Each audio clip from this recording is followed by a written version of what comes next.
Thank you for joining us on the Winning at Selling podcast. I'm Professor Scott Plum of the Minnesota Sales Institute, and with me is Bill Hellkamp of Reach Development Systems.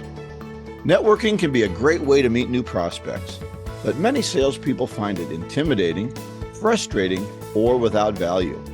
If that's the case for you, perhaps you don't know how or where to do it correctly.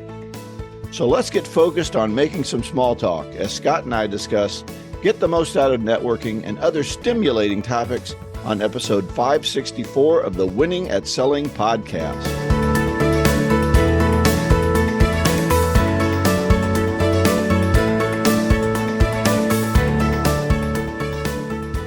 I'm looking forward to that conversation, Bill, and we're starting a new book, How to Win Friends and Influence People by Dale Carnegie. I think most people knew that. I think that was written in 1936, and as I read the first section of it, this is everything up to the beginning of part one that we're going to talk about today. Yeah, my book is an older version, and it says over 15 million copies sold to date. Wow, I believe I think I heard at one time when I used to work for Carnegie that it was the second best-selling book next to the Bible. I think they said that in the first part of the book. They said that this was just kind of supposed to be a pamphlet and shared with employees, and it ended up getting into a very wide reception across the world. And I'm really glad that we're doing this book. I read it many years ago, but I think I failed to retain a lot of the information because I'm looking at it going, oh, this is really good stuff, which means it's new, and that means I've forgotten it. And well, I certainly forgot more than I've implemented. I know, and so it's a good reminder. And we'll cover there's 3 sections, I think, before we get to part one. And it starts with the first part is how the book was written and why it was written. And I found some paragraphs or lines that really kind of caught my interest. And one of them is about 15% of one's financial success is due to one's technical knowledge, and about 85% is due to the skill of human engineering to personally connect with the other people and the ability to lead them through that conversation. And I totally can relate to that. As the older I get, the more that I wish that I would have developed my people skills better. And I think really to be an effective leader, you have to be influential. And I think influence is more impactful than power. I think a lot of leaders look to power versus influence. And that gets to be a little scary when we... Well, and that's the lowest level of leadership, right? Is authority. Yeah. Yeah. Right. I have authority over you, so you must do what I tell you to do. I find this to be really true, especially as you get further along in your career. I think early in your career, you come out and you're just asked to do tasks. Right. And so if you're an accountant, you do the chart or the checkbook or the whatever. Right. But as you get further along in your career, if you don't develop the ability to influence people, the ability to have a conversation with anybody, the ability to, as you say, respond and not react.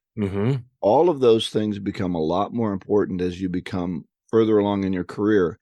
And I see a lot of people whose career is halted because they think that getting more and more technical knowledge is going to make them more effective. And so they keep going back to school for more technical things, and they don't learn these. And unfortunately, Scott, this is the stuff they don't teach in college. And I'll tell you, when I first took the Dale Carnegie course, I took it about 6 months out of college. My company sent me to it.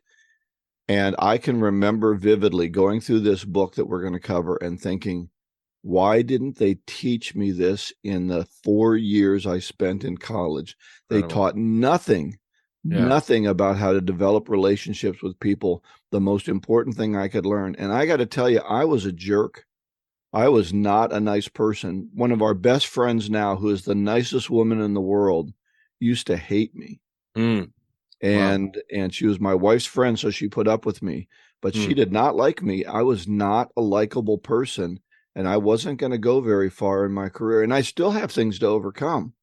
Because we have things deep-seated in our personality. But I think this is so true. You're bringing up the line that I heard. People don't care what you know until they know that you care. And I'm finding that with one of my clients that I can come in with a lot of technical knowledge and process, and I can overwhelm them with how we should be doing it, but I'm not coming at it from a position of influence and really getting people to collaborate together. And that's my fault. And sometimes I get into situations where I want to demonstrate how much I know, and maybe that gives me confidence, but taking that confidence and transferring into a conversation takes a certain amount of skill and tact, and I'm guilty of that, and I know that that's something that I need to work on, is my influence skills and having collaborative conversations. Well, in all the years I taught Carnegie, and I taught the Dale Carnegie course for about 5 or 6 years, I really enjoyed it. And a number of people would come up to me as we were learning these techniques of how to win friends and influence people. And they'd say, why is it my responsibility to do all these things that they're going to talk about in the book? I've got people that I work with that are jerks. Why don't they take this course, or why don't they get better? And I always went back to what you just said, which is, it's my responsibility. Mm-hmm. I know better. Once I know better, which we're going to know better after we read the book if you haven't read it before. Once Mm-hmm. you know better, it becomes your responsibility. And Yeah. yes, there are jerks out there in the world, and there are people that aren't going to follow these suggestions, but you still can do it.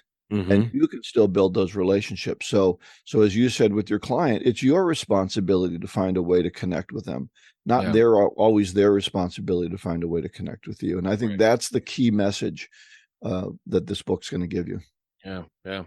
Another line that stood out for me: a survey revealed that health is the primary interest of adults, and their second interest is people, how to understand and get along with people, how to make people like you, and how to win others into your way of thinking.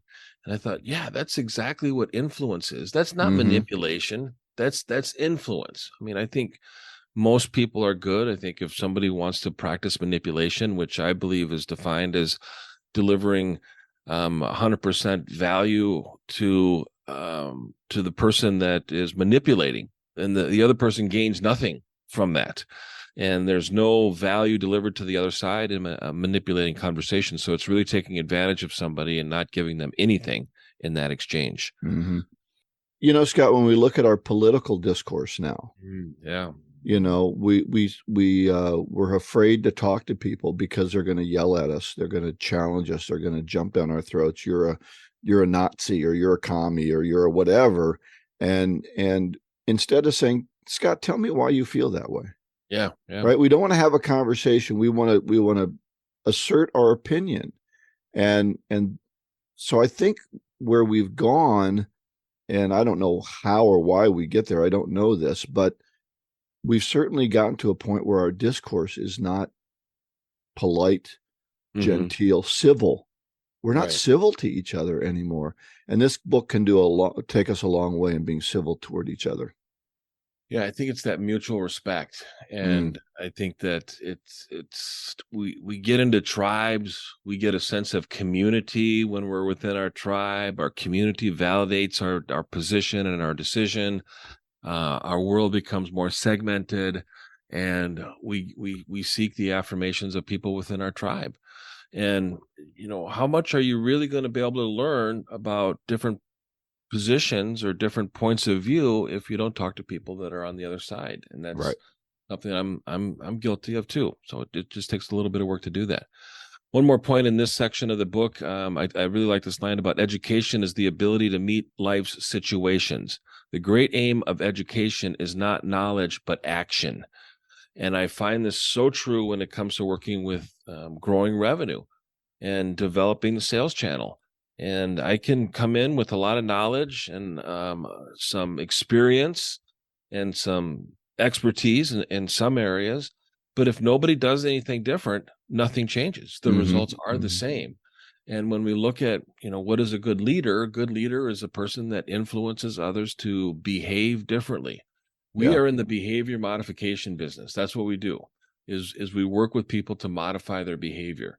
And that's why everything in this book is going to be appropriate for a salesperson, Yeah. because Yeah. you don't have the authority to make somebody buy, But if Right. you can influence them to buy, if you can build that relationship and become somebody they want to listen to, then you have a much better chance of pushing the sale in your direction if it's the right thing to do, right?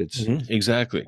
So that's the one thing too I always heard from people. Well, aren't I manipulating people if I'm trying to influence them? Hey, we're manipulating people all the time, but if we truly feel in our heart that we're moving them in a good direction, then that manipulation is okay. But we're always trying to manipulate people. Are we going to do it kindly and with good Yeah. heart, or are we going to do it Right. in a way to try and take advantage? And that is with them getting some benefit out of the experience. And sometimes Absolutely. we do need to pressure people or coerce them in a way to do something that's in their best interest based on their own limiting belief that they have. So we need to be able to put them in a situation where they have to reevaluate that, or they're coerced into doing something differently. All right. One last section before we move on to the topic is there's 9 suggestions of how to get the most out of this book, and I'm going to kind of run through these 9 really quickly. But number 1 is you have to have the deep driving desire to master the principles of human relations. And I think every successful salesperson, it starts with desire. It starts with commitment, which is why chapter 1 in my book is on commitment.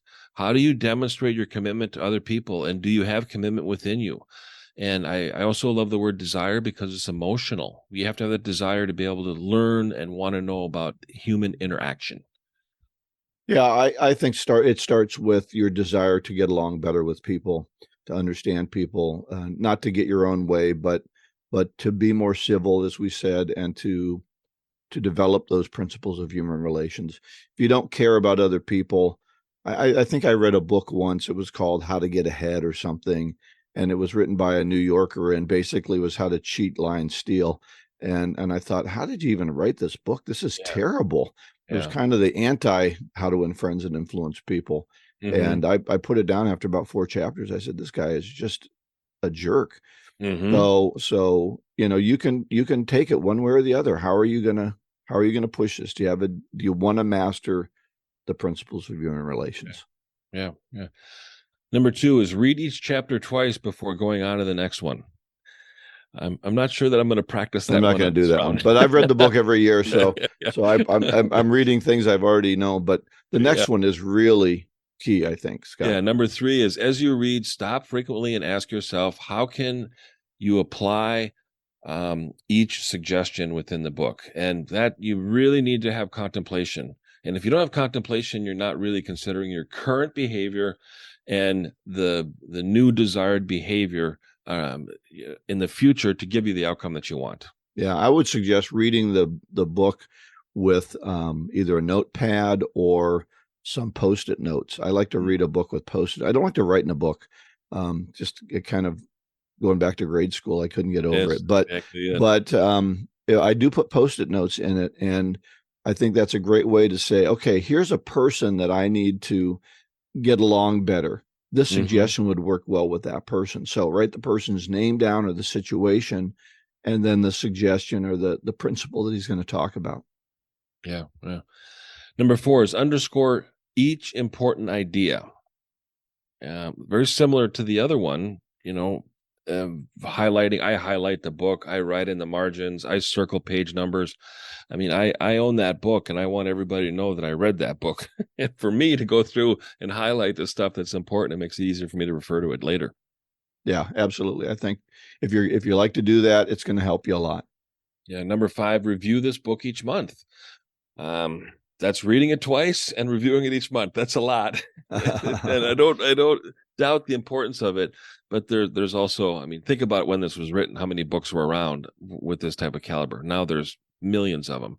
Well, I think if we can get good at one of them, we're doing better than reading all of them. But at the end of each chapter, he summarizes the principles in the chapter. And I think that's a good thing to do, is each month just go through those summary pages and say, which ones of these principles am I not using that I could use more effectively?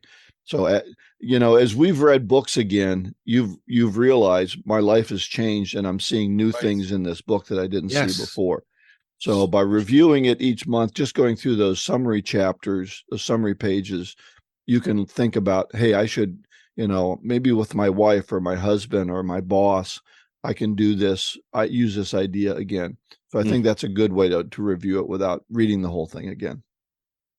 And number 6 is apply these principles at every opportunity. And I really love the stress of the application of the content, application of the knowledge, application of the information. The information is not valuable unless you do something with it. And I really love that they stress that. The Dale Carnegie course was a weekly course, and each week they came back and gave a 2-minute report on one principle that they used. Wow, So great. the course forced you not only to be doing public speaking, but also to be using these principles and then learning from 30 or 40 other class members how they applied those principles. Yeah, beautiful. And encouraging you. Mm-hmm. Love that step. Number 6, make a living game out of your learning by offering some friends $1 or some other compensation every time you violate one of the principles. That's the first principle we're going to get to is don't criticize, condemn, or complain. And that's a real good one with your family, to have, $1 or a quarter jar in the middle of the island in the kitchen. And anytime if we quit criticizing, condemning, or complaining, there goes about half of our conversation. Goodness. So the room will be quiet, but it'll be more pleasant. Oh my goodness. I'm going to have to read that one twice. I need help in that area. Number 8, check up each week on the progress you are making. I agree with that. I think people, need to measure what matters and measure what's important, because if you can't measure it, you can't manage it. Yep. Review it. Take that half hour to think about your week. And the last one, number 9, is keep notes showing how and when you've applied these previous principles. And they suggest in the back of the book, I think it's good to have maybe a separate notebook or even your journal, because you're incorporating other stuff into your journal that you can refer to as it comes to reinforcement and reminders as to where you were and where you're going and how you got there. And sometimes we lose track of that. Yeah. Those are the 9. Those are the 3 sections. Next week, we're going to be covering chapters 1 and 2 of part 1. So again, Bill, thanks for suggesting this book. I'm really looking forward to it. And as a preview, chapter 1 is don't criticize, condemn, or complain. So there we go. That's gonna get rid of half our show, isn't it? It could. It certainly is going to shorten my conversations with my family members. All right, great. They don't listen to the show anyway, so they don't know. Oops, I'm criticizing them. Yeah, that's right. Okay. When you should have condemned or complained instead. Yeah. Exactly. All right.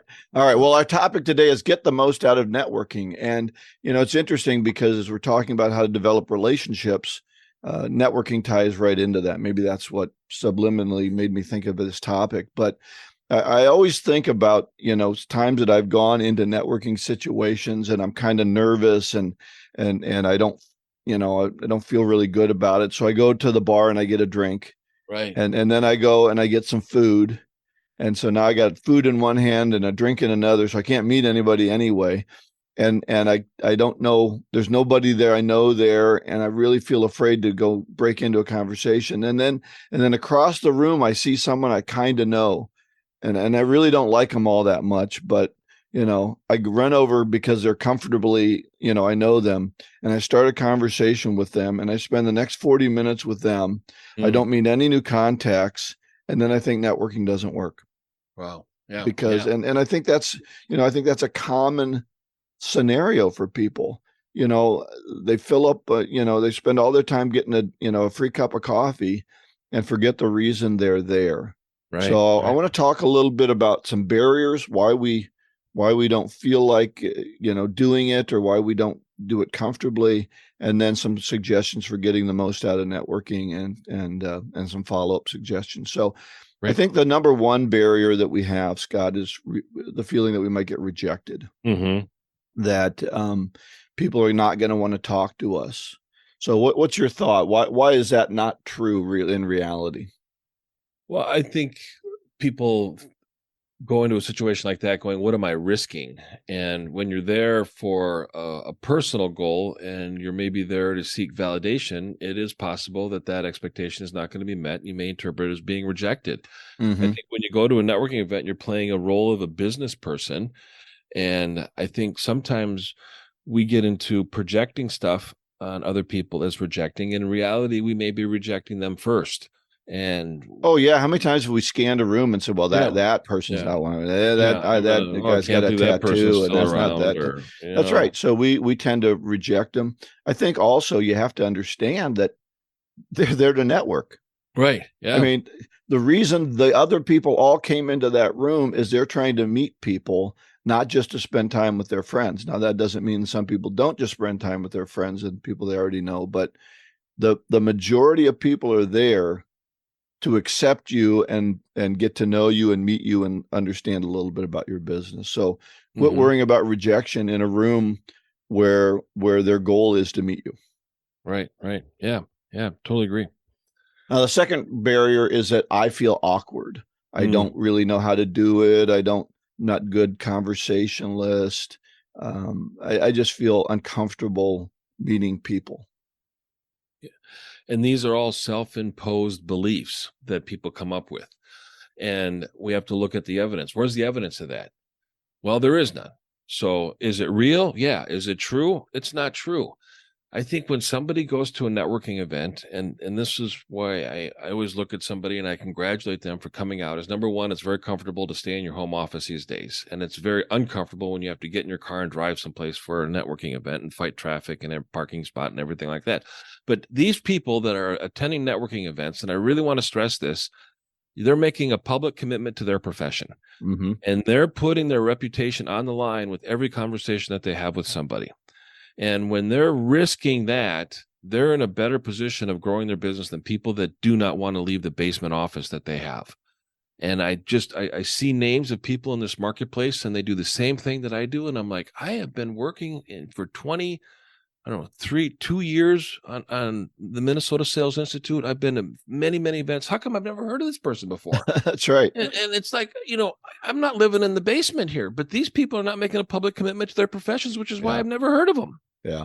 Well, I think that awkwardness too, and you touched on that early, and that is we start to build negative scenarios in our mind. Mm-hmm. Oh, that when if I go up to that person, they're going to ignore me. If I go up to that person, they're going to continue their conversation, not let me join in. If I go up and say something to that person, they're going to laugh at me.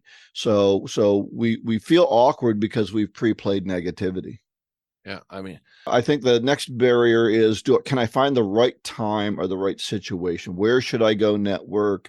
Who should I talk to? You mentioned it just a moment ago. Can I get out of the basement long enough to actually do something? yeah. And we're more awkward and we can't ever find the right time if we never try. Mm-hmm. So you're not going to find the perfect time or the perfect situation.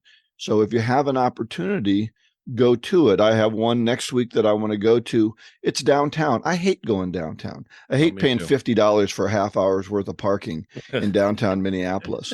But hey, I'm a suburban guy. I looked at it and I almost didn't go and sign up because it's downtown.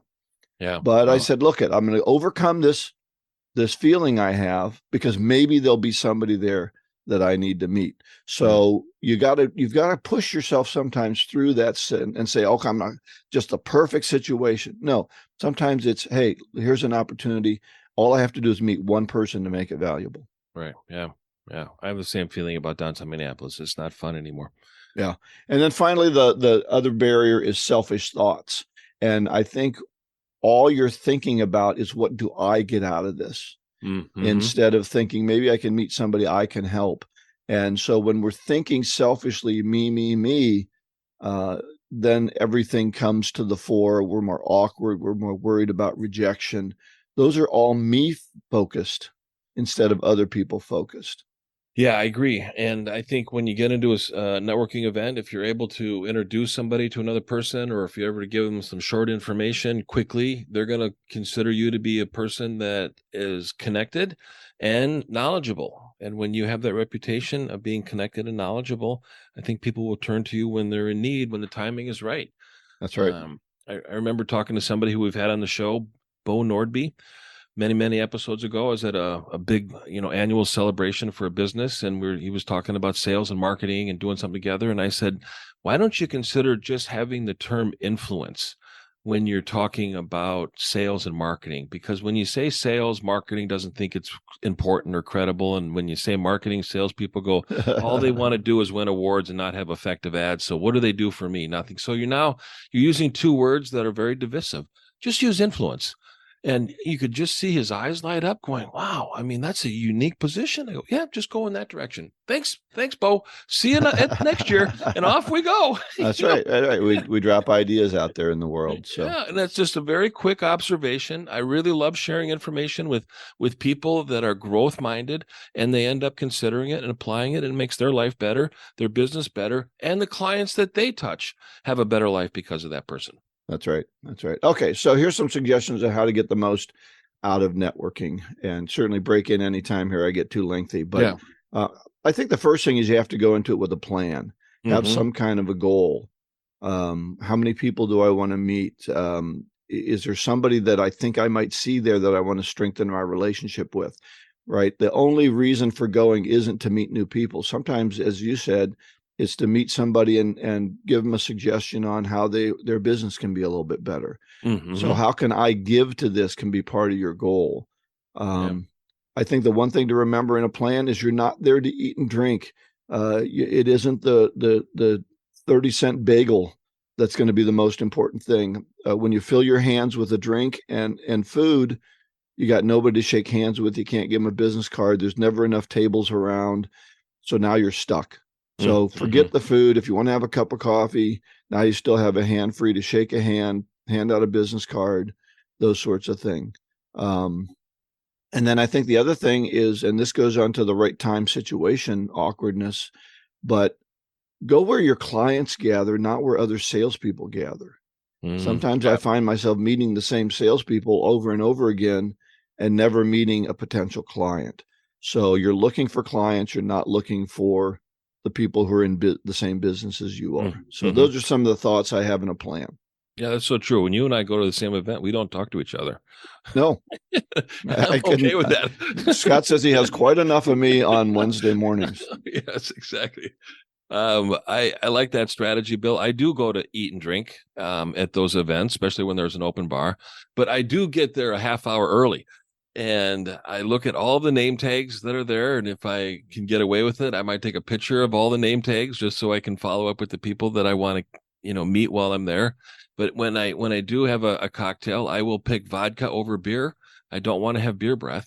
And I will eat quick so that I don't have to have that plate in my hand when I'm meeting other people. So if that's what you want to do, get there early and get it over with. And then the food's fresh.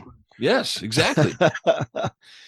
That's right. And you can meet the people as they come in, and I think that's important. Yeah. Here's the one mistake I see people. They don't bring business cards. I can't tell you the number of people who say, oh, I don't have any business cards with me. What are you going to a networking event without business cards for? You got to be out of your mind. And it's not because the business card is so important, but if you meet somebody who you want to have remember you, the easiest thing is that they can go through their little pile of business cards and go, oh yeah, I wanted to talk to Bill. I wanted to connect with Bill. And so we don't use them as much as we used to. But I do think it's easier to get a business card than to pull out your phone and say, put your information in my phone. And that's really your only other option. Yeah. LinkedIn has a nice little app. If you go to your LinkedIn app on your phone, you go up to the search field, you'll see a little square thing in the upper right-hand corner. If you hit that, that's a QR code. And if somebody rolls their phone over that QR code, then your profile automatically comes up and then they can add you to their LinkedIn network. I just learned that a couple of weeks ago. It's that's a great suggestion. I'll have to look at that. I didn't know that either. So, so that becomes your business card then. Just scan my QR code.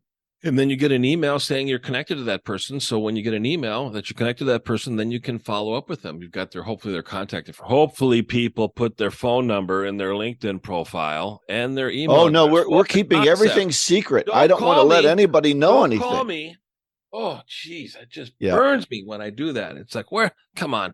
What are you, a secret agent? You don't want to have your phone number on your LinkedIn profile? Come on. What are you afraid somebody's going to call you? Well, your phone number now is the only thing that's permanent. I have so Oh, many people, they got their old email address in their LinkedIn profile and they've changed jobs 3 times. yeah. Is that at CompuServe.com? Is that how far back it goes? No, some people know what I'm talking about. AOL. Yeah. Yeah. All Yeah. right. Anyway. Okay. The next suggestion, be bold. Mm-hmm. As a friend of mine said, be bold, be daring, be unafraid. You've got to suck it up a little bit and just break into that conversation. You stand on the edge. And I think also be the kind of person that welcomes people into the circle. Mm-hmm. I Yeah. can't tell you the number of times, and I've really developed this as a habit. Somebody walks into the edge of your conversation. As soon as you can say a moment, you break open the circle Yeah. and you say, "Come on in and talk to us here." But I've stood on the edge of a circle for 5 minutes, where the four or Mm-hmm. five people there just ignore me totally. I think that's Right. so rude. Someone's trying not to be rude to your conversation circle and not say anything. Well, welcome them in. But if they're Yeah. not going to welcome you in, say, "Hey, well, you got a break in your conversation. I wanted to join. You mind Yeah. if I join you?" And Yeah. they always say Yeah. yes. So a little boldness helps. Yeah. My line is, sorry to interrupt. And, they expressed, some empathy at that time. And then I say, you notice that you were talking about this. And I'll ask a follow-up question or related to this. And then I'm automatically inserting myself into the conversation. And then when I exit, I go, again, sorry for interrupting. And, oh, no, no, no problem at all. Okay. Thank you very much. And, off I go to the next circle is Right. my practice. Right. Excellent. So a little boldness. Smile and be approachable. Or if you're, as a friend of mine said, if you're happy, notify your face. Yeah, exactly. And don't look dour. People don't want to talk to somebody who looks upset or sad. Mm-hmm. So put a smile on your face. Be willing to put your hand out. Be approachable. Be open. Don't fold your arms and turn your back to people. When they come up to your circle, open up and be approachable. Yeah, yeah, exactly. And that's why you're there, is to meet other people. That's right. You had a good suggestion about making conversation. I think this ability to make conversation is uncomfortable for some people. They don't know what to say. So here, your suggestion is great. Listen to their conversation a little bit and ask a question. Mm-hmm. Right? Don't try and be the expert. Ask them about themselves. It's like your discovery. Ask questions. Don't tell about yourself. And then what I do when I'm meeting someone is I just ask them question after question. And I see if they're going to look and talk and ask me, or they're going to only talk about themselves. And if they can only talk about themselves, they're usually not somebody I'm going to network with. Right. Yeah. We've So run true. into those people with the 20-minute commercial. Yeah. Yeah. Yeah. Next, I don't want to go there. Right. Because if they're not interested in me, I shouldn't have to say, well, let me tell you about me. They should say, well, But, tell me about what kind of business you're in and what does reach development do? And so I think those are important. right. See if they just if they ask about you or they just talk about themselves. In your conversation, avoid controversy, Mm-hmm. which is politics, right? And these days, and you don't have to tell people everything you believe in the world. I know I got caught in doing that the other day. I thought, oh my gosh, I'm pontificating here about something, and I have to learn to just shut up. So I have very strong opinions about things, as you know from working with me. Yeah. So sometimes you have to not be controversial and just listen. Asking questions is a better way to avoid controversy sometimes than anything else. Mm-hmm. And then finally, look for a common bond, something that you Yeah. have in Yeah. common that you can talk about. Right. Right. And that can be, a variety of topics. So come prepared to an event, just thinking about 3 different topics that are in the news, that are current right now, and start the conversation there that are not controversial. Yeah. Yeah. All right. So my final section is on follow-up, and the follow-up is crucial. I love your idea about LinkedIn. I'll have to practice that and try that. So you said in the LinkedIn app, there's a little box up in the corner. Yeah, you go to your LinkedIn app, you go to search, you just kind of tap the search, and then you see a little 2 squares on the upper right-hand corner. I have an iPhone, so I'm not sure how it works with Androids, but it ends up generating a barcode, and you can give a barcode and you can receive a barcode from somebody else. So it's a very nice adaptation to that app. All right, excellent. And you know what? I've never had anybody do that to me. So if you do that, you'll be the unusual one. You'll be the memorable one. You'll be the one who understands technology a little bit better. In my conversation, I'm looking for a reason to follow up with them. Right. So I'm gonna connect with them on LinkedIn, but then I want a reason. Hey, when we were talking, you mentioned this or that.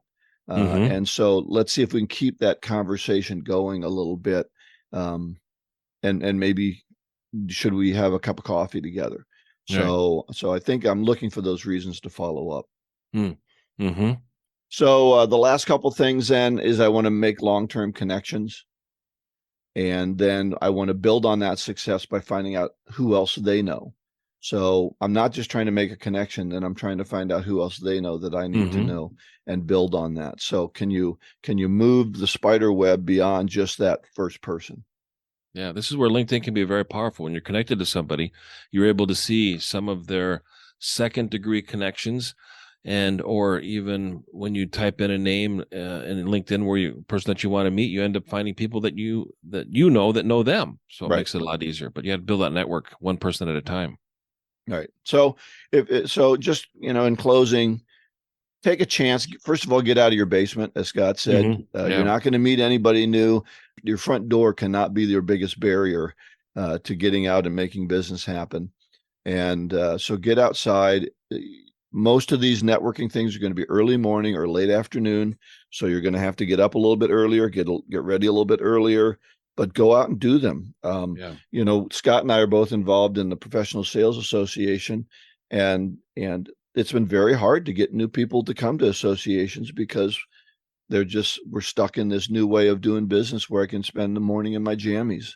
Get up, get going, and start connecting with people personally again, and you'll find your networking to be much more effective. Yeah. All good advice, Bill. Great topic. Our golden nugget for today: the golden rule of networking is simple. Don't keep score. And that's from Harvey McKay. The great Harvey, the envelope man. Yeah, has celebrated his 90th birthday, I think about a year ago or so. So he's still writing columns. I think he's still putting books out, and I think that they're still relevant in today's marketplace. But I love this because I remember introducing people years ago, and then I see them together at a networking event, and I ask them, "Hey, you guys know each other? How did you meet?" And they look at each other, and they look at me, and they go, "What? I'm not really sure how we met. How did we meet?" And I said, "I introduced you guys." Oh yeah, that's right. So I guess I am keeping score. But it's always nice to know that when you introduce somebody, it ends up building a new relationship and then expands from there. Yeah, I think sometimes, I found myself helping people get jobs, helping them find new connections, and I don't always feel that gets reciprocated very well.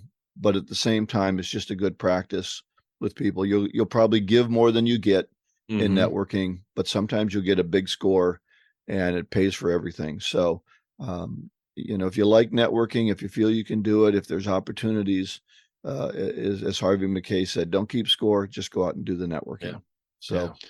Everything that we've talked about today is going to be on our show page at winningatselling.com. So look for it there. And next week, we're going to be covering chapters 1 and 2 of how to win friends and influence people. And the topic is going to be creating the course of a conversation. Oh, interesting. So please subscribe and share this podcast with your colleagues and on your social media outlets. Go out and get better one skill at a time. Joyful selling.